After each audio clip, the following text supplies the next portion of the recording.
Hi friends, ഞാൻ Rincy Johnson. നമ്മളുടെ ഇന്നത്തെ ഡിഷ് എന്ന് പറഞ്ഞാൽ ഇടിയിറച്ചിയാണ്.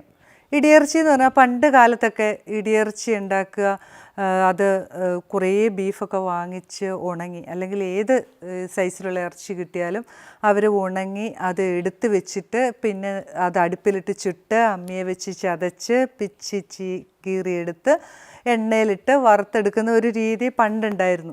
ഇന്ന് നമുക്ക് കുറച്ചും കൂടെ മോഡേൺ ആയിക്കൊണ്ട് നമ്മുടെ ഫ്രഷ് ബീഫിൽ തന്നെ നമുക്ക് ഉണ്ടാക്കാവുന്ന ഒരു ഇടിയിറച്ചിയാണ് ഇന്ന് നിങ്ങളെ ഞാൻ പരിചയപ്പെടുത്തുന്നത്. അതിന് നമുക്ക് ഒത്തിരി ഇൻഗ്രീഡിയൻസ് ഒന്നും ആവശ്യമില്ല. അതിന് നമുക്ക് എന്തൊക്കെ സാധനങ്ങൾ വേണമെന്നൊന്ന് നോക്കാം. ഇത് നമ്മൾക്ക് ഇറച്ചിയാണ്. സാധാരണ കണ്ടാവും നമ്മളുടെ സാധാരണ കറി വയ്ക്കാൻ വേണ്ടിയിട്ട് എടുക്കുന്ന ആ വലിപ്പത്തിൽ നമ്മൾ കട്ട് ചെയ്തിട്ട് അതിനകത്ത് ഇത്രയും ഒരു പീസ് ഇഞ്ചി അരിഞ്ഞ് ഇടുക. അതുപോലെ 2 പച്ചമുളക് അതിനകത്ത് ഇടുക. കുറച്ച് കറിവേപ്പില ഉപ്പും ചേർത്ത് നമ്മൾ വേവിക്കുക. അങ്ങനെ വേവിച്ച് വെച്ച ബീഫാണിത്. ഈ ബീഫിനെ നമ്മൾ എന്താ ചെയ്യുന്നത് ചോദിച്ചാൽ മിക്സിയിലിട്ട് ഒറ്റ കറക്ക് കേട്ടോ, ഒത്തിരി അങ്ങ് കറങ്ങി അങ്ങോട്ട് ഇതായി പോവരുത്. ഞാൻ അതുപോലെ എടുത്ത് വെച്ചേക്കുന്നതാണ് കേട്ടോ. അതുപോലെ കറക്കി എടുത്ത് വെച്ചാണ് ഒരൊറ്റ പ്രാവശ്യം. അല്ലെങ്കിൽ നല്ലപോലെ ആയില്ല, എല്ലാ കഷ്ണവും നല്ലപോലെ ഒന്ന് പൊടിഞ്ഞില്ല എന്ന് തോന്നിയാൽ ഒറ്റ കറക്കും കൂടെ. പിന്നെ നമുക്ക് പീസൊക്കെ കാണും ഇങ്ങനെ. അത് നമ്മുടെ കൈ കൊണ്ട് തന്നെ നമുക്ക് ഇങ്ങനെ ഒന്ന് പിച്ചിയിട്ടാൽ മതിയാവും. അല്ലെങ്കിൽ നമ്മൾ ഒത്തിരി അടിച്ചു പോയിട്ടുണ്ടെങ്കിൽ ഇത് അരഞ്ഞു പോയാൽ നമ്മൾ ഉദ്ദേശിക്കുന്ന രീതിയിലുള്ള ഇടിയിറച്ചി കിട്ടില്ല. അതുകൊണ്ട് അതൊന്ന് ശ്രദ്ധിക്കുക. ഇങ്ങനെ ഇടയ്ക്കൊക്കെ ചെറിയ പീസൊക്കെ ഉണ്ടാവും. പിന്നെ നിങ്ങൾ പ്രത്യേകം ഒരു കാര്യം ശ്രദ്ധിക്കണം, ഇതിനകത്ത് നെയ്യില്ലാത്ത ഇറച്ചി വേണം നമ്മൾക്ക് എടുക്കാൻ. ആ നെയ്യില്ലാത്ത ഒറ്റ പീസായിട്ടുള്ള ഇറച്ചി എടുത്തിട്ട് ചെറിയ പീസാക്കി വേവിച്ചെടുക്കണം. നെയ്യുണ്ടെങ്കിൽ ഇതിന് നമ്മൾ ഉദ്ദേശിക്കുന്ന ആ ഒരു ടേസ്റ്റ് കിട്ടില്ല. ടേസ്റ്റ് കിട്ടുമായിരിക്കും, പക്ഷേ ഉദ്ദേശിക്കുന്ന പോലെ നമുക്ക് ആ ഡ്രൈ ആയി കിട്ടില്ല. ഇടിയിറച്ചിയല്ലേ, ഈ സാധനം നമുക്ക് എത്ര നാൾ വേണേലും സൂക്ഷിച്ച് വയ്ക്കാം. ഗൾഫിലൊക്കെ കൊടുത്തു വിടാം. അതുപോലെ തന്നെ ഇതിപ്പോൾ ഉണ്ടാക്കിയിട്ട് നമ്മൾക്ക് ഈ നമ്മുടെ സമൂസ ലീഫൊക്കെ വീട്ടിലുണ്ടെങ്കിൽ ഇത് നമ്മുടെ പാകമായി കഴിഞ്ഞിട്ട് ഞാൻ കാണിച്ചു തരാം. പാകമായി കഴിഞ്ഞിട്ട് ആ ലീഫിൽ കുറച്ച് ഫില്ല് ചെയ്തിട്ട് സമൂസ പോലെ ആക്കാം. അതൊക്കെ നമ്മുടെ ഇഷ്ടം. നമ്മൾക്ക് എന്തെങ്കിലും ഒരു ഡിഷ് നമ്മൾ പഠിച്ചു കഴിഞ്ഞാൽ നമ്മൾക്ക് അതുകൊണ്ട് എന്തെല്ലാം ഉണ്ടാക്കാമെന്ന് നമ്മൾ തന്നെ മനസ്സിലാക്കി നമ്മുടെ ഐഡിയ അനുസരിച്ച് ചെയ്യാം. അപ്പോൾ നമുക്ക് തുടങ്ങാം. അതുപോലെ ചെറിയുള്ളി വേണം, കുരുമുളക് പൊടി വേണം, ഗരം മസാല വേണം, ഉപ്പ്, കറിവേപ്പില, പിന്നെ നമുക്ക് വെളിച്ചെണ്ണ. ഇനി നമുക്ക് അത് എങ്ങനെയാണ് ഉണ്ടാക്കുന്നതെന്ന് നോക്കാം. ഞാൻ ഇതുപോലെ ഒരു ഉരുളിയാണ് അടുപ്പ് വെച്ചത്. കാര്യം എന്താണെന്ന് അറിയോ, ഇത് നല്ലപോലെ നമുക്ക് എപ്പോഴും ഇളക്കിക്കൊണ്ടിരിക്കണം. തിക്കി കിടന്നാൽ അതാകാൻ കുറച്ച് താമസം എടുക്കും. അതുകൊണ്ട് നമുക്ക് ഇതുപോലെ ഒരു ചട്ടി എടുത്തിട്ട് നിങ്ങളുടെ വീട്ടിൽ ചൂട് കട്ടിയുള്ള ഏത് പാത്രം വേണേലും എടുക്കാം. നമുക്ക് സ്റ്റൗ ഒന്ന് കത്തിക്കാം. അതിനുശേഷം നമുക്ക് ചട്ടി അടുപ്പ് വെച്ച് ചട്ടി ചൂടാകും. ഞാനിപ്പം എൻ്റെ ചട്ടിയൊക്കെ ചൂടായിട്ടുണ്ട്. എണ്ണ ഒഴിച്ച് കൊടുക്കുകയാണേ. വെളിച്ചെണ്ണ തന്നെ ഇതിന് ഉപയോഗിക്കാൻ പാടുള്ളൂ കേട്ടോ. വേറെ ഒരു ഓയിലും നമുക്ക് ഇതിനകത്ത് ഉപയോഗിക്കാൻ പാടില്ല. വെളിച്ചെണ്ണ വേണം. നമുക്ക് ഇതിന് കുറച്ച് കൂടുതൽ വെളിച്ചെണ്ണ വേണ്ടി വരും. നമുക്ക് ആദ്യമേ ഇതിനകത്തൊരു 3 സ്പൂൺ എണ്ണ ഒഴിക്കാം. അതിനുശേഷം നമുക്ക് കുറച്ച് ഒഴിച്ചുകൊണ്ടിരിക്കാം. നമ്മുടെ എണ്ണ ചൂടായിട്ടുണ്ട്. ഞാൻ ഒരു സാധനം മറന്നു പോയിരുന്നു പറയാൻ, സോറി. വെളുത്തുള്ളി നമുക്ക് ആവശ്യമുണ്ട് കേട്ടോ. ചെറുതായിട്ട് അരിഞ്ഞു വെച്ചിരിക്കുന്ന വെളുത്തുള്ളി, അതാണ് നമ്മൾ ആദ്യം ഇട്ട് കൊടുക്കേണ്ടത്. ഞാനത് ആദ്യം പറയാൻ വിട്ടുപോയതാണ്. നിങ്ങൾ ഇവിടെ ഉണ്ടായിരുന്നു പരിചയപ്പെടുത്താൻ വിട്ടുപോയതാണ്. നമുക്കാദ്യം വെളുത്തുള്ളി ഇട്ട് കൊടുക്കാം. ഇത് മതിയാവും. അതിന് ശേഷം വെളുത്തുള്ളി ഒന്ന് ചൂടായി വരുന്നുണ്ട്.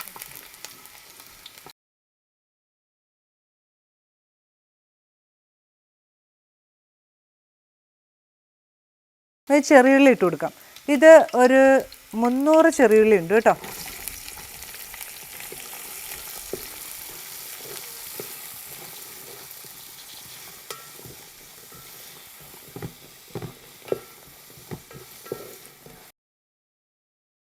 ഇതിനകത്തേക്ക് നമുക്ക് കുറച്ച് ഉപ്പിട്ട് കൊടുക്കാം.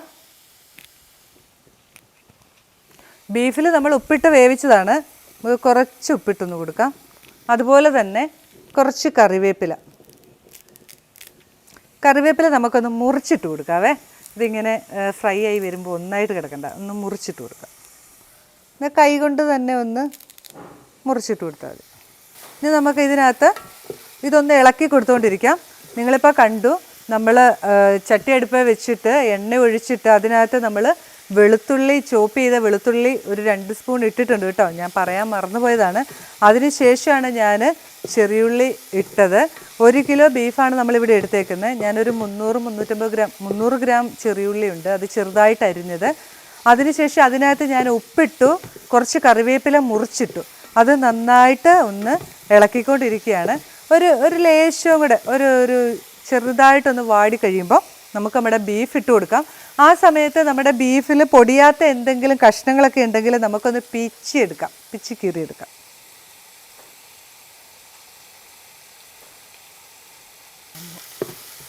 അങ്ങനെ നമ്മുടെ ചെറിയുള്ളി ഏകദേശം ഒന്നായിട്ടുണ്ട്. ഇനി നമുക്ക് ഇതും കൂടെ കിടന്നിട്ട് ഫ്രൈ ആകേണ്ടതാണല്ലോ, അതുകൊണ്ട് നമുക്ക് നമ്മുടെ ബീഫും കൂടെ അങ്ങോട്ട് ഇട്ട് കൊടുക്കാം.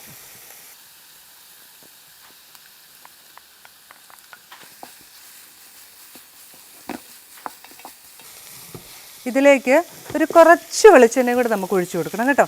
ഇത് നമ്മൾ ഒന്നിച്ച് ഒഴിച്ചു കൊടുക്കരുത്, കുറേശ്ശെ നമുക്ക് ഒഴിച്ചു കൊടുക്കാവുള്ളൂ. ഇതിലേക്ക് നമുക്ക് ഒരു കുറച്ച് 2 സ്പൂൺ എണ്ണയും കൂടെ നമ്മൾ ഒഴിച്ചു കൊടുത്തു.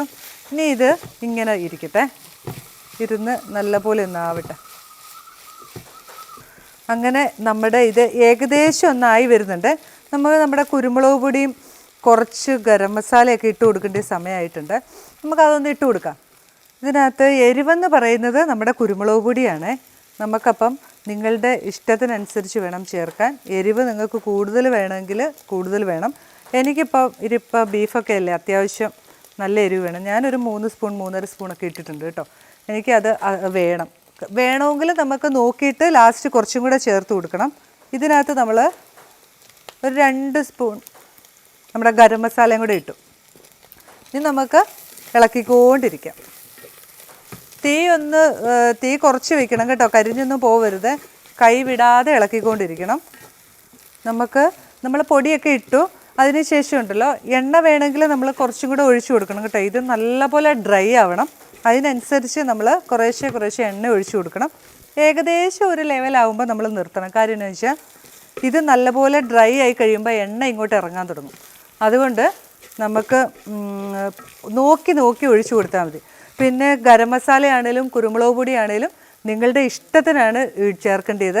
നിങ്ങൾക്ക് എരിവ് കുറച്ച് കുറവ് മതി എന്ന് കണ്ടാൽ നിങ്ങൾ അതിനനുസരിച്ച് ചേർക്കുക. ഇല്ല എരിവ് ഇപ്പോൾ ആണുങ്ങൾക്കൊക്കെ ആണെങ്കിൽ ഇച്ചിരി എരിവാണ് വേണ്ടിയത്, അതുകൊണ്ട് ബീഫും കൂടെ അല്ലേ, അതുകൊണ്ട് ഇച്ചിരി എരിവൊക്കെ കൊള്ളാം. പിന്നെ പിള്ളേർക്കൊക്കെ കൊടുക്കണമെന്ന് തോന്നിയാൽ നിങ്ങൾ ഇച്ചിരി എരിവ് കുറച്ച് ഉണ്ടാക്കിയെന്ന് ചെയ്യും.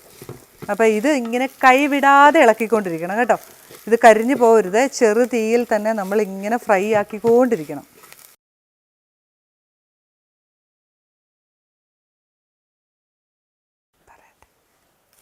അങ്ങനെ കണ്ടോ, ഞാൻ കൈ നിർത്താതെ ഇളക്കിക്കൊണ്ടിരിക്കുമായിരുന്നു കേട്ടോ.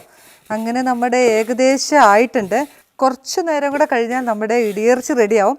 നമുക്ക് തന്നെ അറിയാം, നമ്മളിങ്ങനെ ഇളക്കിക്കൊണ്ടിരിക്കുമ്പം കൈക്ക് ഓട്ടം കൂടുതൽ കിട്ടിയാൽ, വേഗം ഇളക്കാൻ പറ്റിയാൽ ഏകദേശം ആയി എന്നുള്ളൊരു പരുവായി കേട്ടോ. ഇതിപ്പോൾ കണ്ടോ നല്ലപോലെ ഓട്ടം കിട്ടുന്നുണ്ട് കൈക്ക് കേട്ടോ. അതാവുമ്പം തന്നെ ഏകദേശം ആയി. ഇനി ഒരു ലേശവും കൂടെ ഒന്ന് ഡ്രൈ ആയാൽ നമ്മുടെ ഇടിയിറച്ചി റെഡിയാവും. ഇതൊക്കെ വേഗം സിമ്പിളായിട്ട് പെട്ടെന്ന് ചെയ്യാവുന്ന സാധനങ്ങളാണ്. അതുകൊണ്ട് എല്ലാവരും ഇതുണ്ടാക്കി നോക്കണം കേട്ടോ.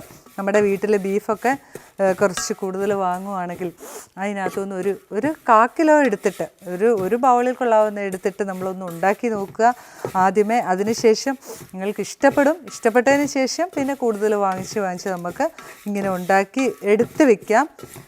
ഗൾഫിലൊക്കെ കൊടുത്തു വിടാം.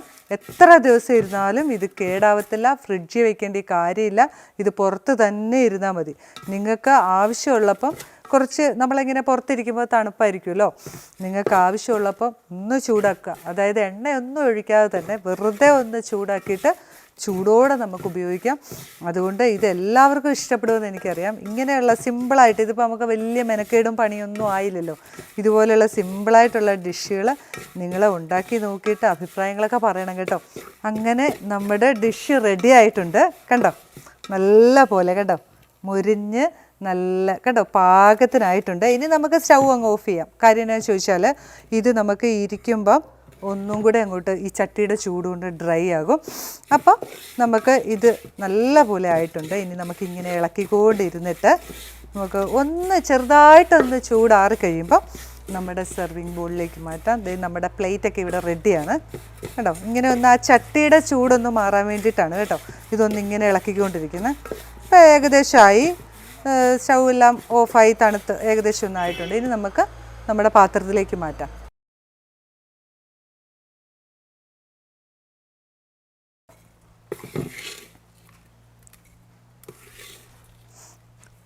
ചോറിൻ്റെ കൂടെയോ അല്ലെങ്കിൽ ചോറിൻ്റെ കൂടെ തന്നെയാണ് എല്ലാവർക്കും ഇഷ്ടമാണ് കണ്ടോ ഇത് കഴിക്കാൻ.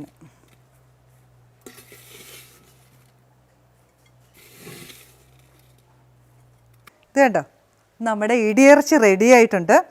ഇതിനൊരു ഗാർണിഷിങ്ങിൻ്റെ ഒന്നും ആവശ്യമില്ല. ഒരു കറിവേപ്പില പോലും എടുത്തു വെക്കേണ്ട. കാര്യം വെച്ചാൽ അത്രയ്ക്ക് ടേസ്റ്റാണ്. നിങ്ങളെല്ലാവരും ഇത് വീട്ടിൽ ഉണ്ടാക്കി നോക്കണം. നിങ്ങളുടെ മക്കൾക്കും നിങ്ങളുടെ ഭർത്താവിനും അല്ലെങ്കിൽ നിങ്ങളുടെ വീട്ടിലുള്ള എല്ലാവർക്കും ഉണ്ടാക്കി കൊടുക്കണം.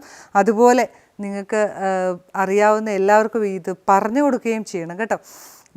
അത്രയും ടേസ്റ്റാണ്. നിങ്ങളൊന്ന് ടേസ്റ്റ് ചെയ്ത് നോക്കിയാൽ നിങ്ങൾക്ക് അറിയാൻ പറ്റും. ഞാൻ നോക്കുന്നില്ല, കാര്യം എന്ന് വെച്ചാൽ ഞാൻ ഇത് ഉണ്ടാക്കിക്കൊണ്ടിരുന്നപ്പോൾ ഞാൻ ടേസ്റ്റ് നോക്കി. അപ്പോൾ നല്ല അടിപൊളിയാണ്. ഇനിയും ഞാൻ പറഞ്ഞല്ലോ ഇതുപോലെ ഒത്തിരി ഉണ്ടാക്കി നോക്കിയില്ലെങ്കിലും കുറച്ച് വാങ്ങിച്ച് ആദ്യമേ ഉണ്ടാക്കി നോക്കുക. അതിന് ശേഷം നിങ്ങൾ ഉണ്ടാക്കുമെന്ന് എനിക്ക് ഉറപ്പാണ്. അങ്ങനെ നമ്മുടെ ചാനലിൽ പുതിയൊരു ഡിഷുമായിട്ട് അതെ ഇനിയും ഞാൻ വീണ്ടും വരും. അപ്പോൾ നിങ്ങളെല്ലാവരും ഇത് ഉണ്ടാക്കി നോക്കുക. നമ്മുടെ ചാനൽ സബ്സ്ക്രൈബ് ചെയ്യുക. നിങ്ങൾക്ക് അറിയാമല്ലോ, ബെല്ലൈക്കൺ ഒന്ന് പ്രസ് ചെയ്യാൻ മറക്കരുത്. സംസാരം ടി വിയിൽ സംസാരം കൂടിപ്പോയെങ്കിൽ ക്ഷമിക്കുക. ഇതിപ്പോൾ ഞാൻ വളരെ ലിമിറ്റ് വെച്ചിട്ടാണ് സംസാരിക്കുന്നത് കേട്ടോ. എനിക്ക് ഇങ്ങനെയൊന്നും പറ്റില്ല. പക്ഷേ ഞാൻ പതിയെ എല്ലാവരുടെ അഭിപ്രായത്തെ മാനിച്ചുകൊണ്ട് വളരെ കുറച്ച് ഞാൻ കുറച്ചുകൊണ്ട് വരികയാണ്. ഇനിയും കൂടുതലായിട്ട് നമ്മൾ പരിചയപ്പെട്ട് വരുമ്പോൾ ഞാൻ വീണ്ടും കുറച്ച് വരാം, കാര്യത്തിലേക്ക് മാത്രമായിട്ട്. പക്ഷേ ഇങ്ങനെ പോകാൻ പറ്റുള്ളൂ, എനിക്ക് ഇങ്ങനെയൊക്കെ പറ്റുള്ളൂ. അതുകൊണ്ടാണ് ക്ഷമിക്കുക. അപ്പം എല്ലാവരും ഈ ഡിഷ് ഒരിക്കൽ കൂടെ ഞാൻ പറയുകയാണ്, ഇത് ഉണ്ടാക്കി നോക്കുക. അപ്പോൾ ഇനിയും വേറൊരു ഡിഷുമായിട്ട് വരുന്നവരെ ബായ്.